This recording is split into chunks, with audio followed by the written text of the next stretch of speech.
युग बीते पर सत्य न बीता, सब हारा पर सत्य न हारा।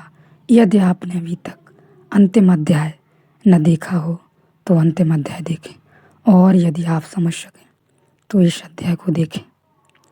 हवा कहीं से उठी वहीं ऊपर ही ऊपर चली गई, पथ सोया ही रहा, किनारे के छुप चौंके नहीं, न कांपी डाल न पत्ती कोई दरकी, अंग लगी लगोस बूंद भी एक न ढरकी। हवा कहीं से उठी वही ऊपर ही ऊपर चली गई बनखंडी में, सदे खड़े पर अपनी ऊंचाई में, खोए से चीड़ जाग कर सिहर उठे सनसना गए। एक स्वर नाम वही अनजाना, सात हवा के गा गए। मैंने उठकर खोल दिया वातायन और दोबारा चौंका, वह सन्नाटा नहीं झरोखे के बाहर।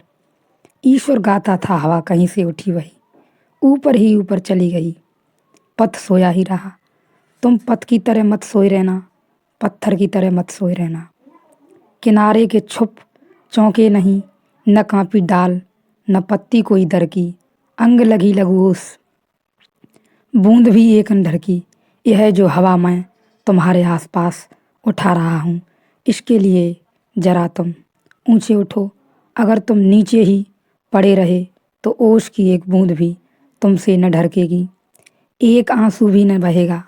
तुम ऐसे ही अछूते पड़े रहोगे बनखंडी में, सदे खड़े पर अपनी ऊंचाई में, खोए से चीड़ जाग कर सिहर उठे सनसना गए। एक स्वर नाम वही अनजाना, सात हवा के गा गए। मेरे साथ गुनगुना लो थोड़ा, जिस एक की मैं चर्चा कर रहा हूँ, उस एक की गुनगुनाहट को तुम में भी गूंज जाने दो। एक स्वर नाम वही अनजाना, सात हवा के गा गए। और तब तुम्हें पता चलेगा कि जैसे खुल गई कोई खिड़की, और जैसे तुमने समझा था सिर्फ एक विचार, वह विचार न था, वह ध्यान बन गया। और जिसे तुमने समझा था सिर्फ एक सिद्धांत, एक शास्त्र, वह सिद्धांत न था, शास्त्र न था, वह सत्य बन गया। मैंने उठकर खोल दिया वातायन और दोबारा चौंका, वह सन्नाटा नहीं झरोखे के बाहर। ईश्वर गाता था, तो थोड़े उठो, थोड़े जागो, थोड़े सधो, और अपनी क्षुद्र चिंताएं उनका हिसाब किताब मत बिठाओ। मेरे पास तुम मुझे पियो, तुम मेरे पास ऐसे रहो जैसे कोई फूल के पास रहता है। तुम इसमें से कुछ उपयोग की बातें निकालने की चिंता न करो, क्योंकि उपयोगिता से ईश्वर का कोई संबंध नहीं है। ईश्वर से ज़्यादा अनुपयोगी और कोई वस्तु जगत में नहीं है। क्या संबंध है ईश्वर का उपयोगिता से? बाजार में बेच न सकोगे। क्या उपयोग है ईश्वर का? किसी काम ना आएगा। अर्थहीन, प्रयोजन शून्य। मैं तुमसे जो कह रहा हूँ, तुमने अगर उसे उपयोगिता की दृष्टि से सुना तो तुम चूक जाओगे। मैं कोई शिक्षक नहीं हूँ, मैं तुम्हें कोई उपयोगी बातें नहीं सिखा रहा हूँ जो तुम्हारी जिंदगी में काम आएगी। मैं तुम्हें कुछ दर्शन कराना चाहता हूँ जिसका कोई उपयोग नहीं है, सिवाय इसके कि तुम सच्चिदानंद से भर जाओगे, सिवाय इसके कि तुम आनंद मग्न हो जाओगे, मदमस्त हो जाओगे। यह तो एक मस्ती की एक हवा यहाँ मैं फैलाता हूँ, मगर तुम पर निर्भर है। तुम रास्ते पर पटे पत्थर की तरह पड़े रह सकते हो। हवा आएगी, चली जाएगी, तुम अछूते रह जाओगे। तुम्हारे कानों में भनक भी न पड़ेगी, या राह के किनारे छोटे छोटे पौधों की तरह तुम रह जा सकते हो। उनके शिखर ही इतने ऊंचे नहीं कि आकाश की हवाएं उन्हें छू सकें। तो एक ओस की बूंद भी न ढरकेगी, एक आंसू भी न बहेगा।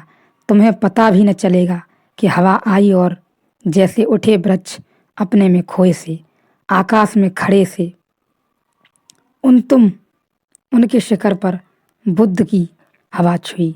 कृष्ण आए, किसने सुना? कृष्ण की बांसुरी सभी तक तो नहीं पहुंची।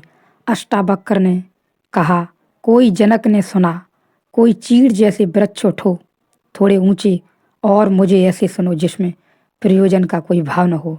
जो मुझे प्रयोजन से सुनेगा वह चूकेगा, जो मुझे निष्प्रयोजन आनंद से सुनेगा। स्वांत सुखाए तुलसी रघुनाथ गाता, वही पालेगा। उसके जीवन में धीरे धीरे क्रांति घटनी शुरू हो जाती है। तुम जो भी सुन रहे हो, जैसा भी सुन रहे हो, जहाँ भी सुन रहे हो, जिससे भी सुन रहे हो, अंतरतम के संबंध में, आनंद के संबंध में, सत्य के संबंध में, ईश्वर के सत्य संबंध में, आत्मा परमात्मा के संबंध में, जो भी आप कहें, विभिन्न नाम हैं लेकिन घटना एक ही है। विभिन्न प्रकारों से घट सकती है लेकिन घटना एक ही है। लेकिन इसमें मूल उद्देश्य यही है कि तुम्हें कुछ भी छटा बड़ा न करना है, छांटना बीनना नहीं है। जो भी भा जाए, जो तुम्हें भीतर से आनंद का अनुभव दे दे, बस उसी में रम जाओ, उसी को प्रयोग में ले लो, उसी को सूत्र बना लो और क्रांति घट जाएगी।